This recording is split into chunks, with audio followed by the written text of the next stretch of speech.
Hello दोस्तों, नमस्कार। प्रणाम करती हूँ। आज लेकर आई हूँ घरेलू गीत। आप लोग को वीडियो पसंद आए तो ज़्यादा ज़्यादा लाइक शेयर कमेंट करें, और जो लोग मेरे चैनल पर नए हैं प्लीज़ सब्सक्राइब करें। 2020 कही के छुट्टी लिहलाए ना नदी, अरे छुट्टी लिहलाए ना नदी। जाड़ा में राजा मोर घुमक्कड़ भइलाए ना नदी, अरे जाड़ा में राजा मोर घुमक्कड़ भइलाए ना नदी। 2020 कही के छुट्टी लिहलाई ना नदी, अरे छुट्टी लिहलाई ना नदी।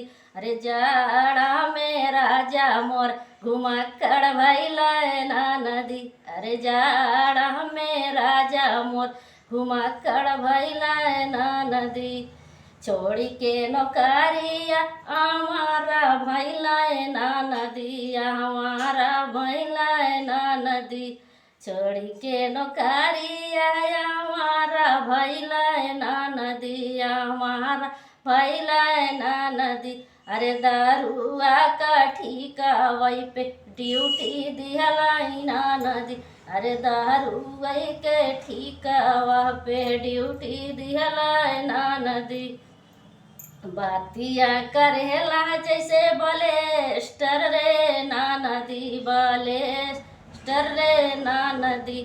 बुलेट चलावई जैसे ये पीरे ना नदी, अरे बुलेट चलावई जैसे ये पीरे ना नदी।